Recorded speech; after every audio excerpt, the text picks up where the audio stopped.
know how like the typical alien is like this green kind of human looking thing with like the big black like almond eyes? Like that's kind of the general alien like crappy clip. That's what I was thinking. Do you think someone like long ago was like trying to like sit and do still life and draw a frog, but like horribly messed it up somehow?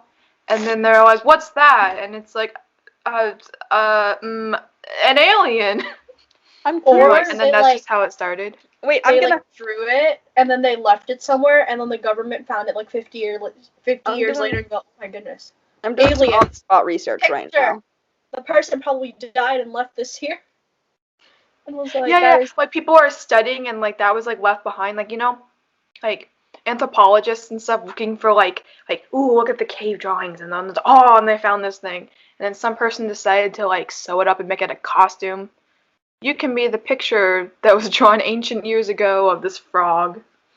I love that. Aliens have been on Earth, but only on Halloween. And it started because of this one drawing kid of a that frog. I love that. The trope predates science fiction, harkening back to a 12th century English legend known as the Green Children of Woolpit. A 2006 study published in SFS, scientists describe this folktale, which recounts the unexpected appearance of two children with green skin near the village of Woolpit in eastern England. Literally, they just like had a really bad rash kind of thing. Like they ran into this like something, had like an awful reaction, like an allergic reaction. I was about to say, yeah. And then they're like, weirdos from another planet, and they're like, no, please, the bush. I just like fell. Can you just like take it? Because it itches. And they're like, you're aliens. You're from like a whole nother planet. Get off. Go away. In science fiction, the use of the phrase "little green men" dates back to the 1940s, with the Encyclopedia of Science Fiction tracing the first usage of this usage to the story Mayaya's Little Green Men, Weird Tales, 1946, by Harold Lauer. Sorry, Lauer. Smart for us. She does her research. We don't research here. This is the first link on Google. My final declaration is that aliens are just little children who have fallen in the bushes, gotten a rash, and they're illiterate. That's why they cannot speak our language. And that's why they come on Halloween. They like candy.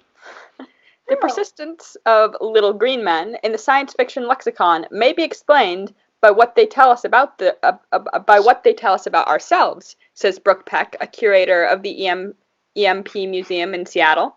Formerly known as the Experimental Music Project, the museum now features exhibits on all forms of popular culture, including science fiction. Little green men are tricksters, Peck told Live Science. In the early days of science fiction, the 1920s and 1930s, aliens were this bizarre, unfathomable other. Over time, they became more humanoid. They took on roles of reflecting aspects of humanity and who we are.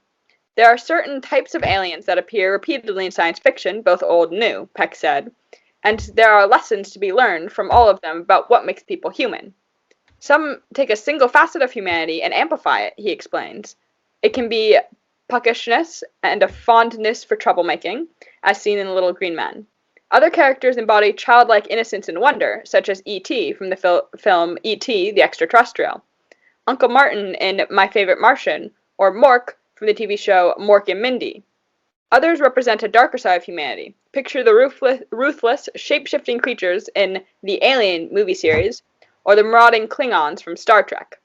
Science fiction worlds can match the real world closely or differ dramatically, Peck says, but no matter how outlandish their alien characters might seem, giant tentacled monsters, humanoid time travelers, or even little green men, all science fiction is a mirror to our world, he says. Every story about aliens is really a story about us. That's such a long,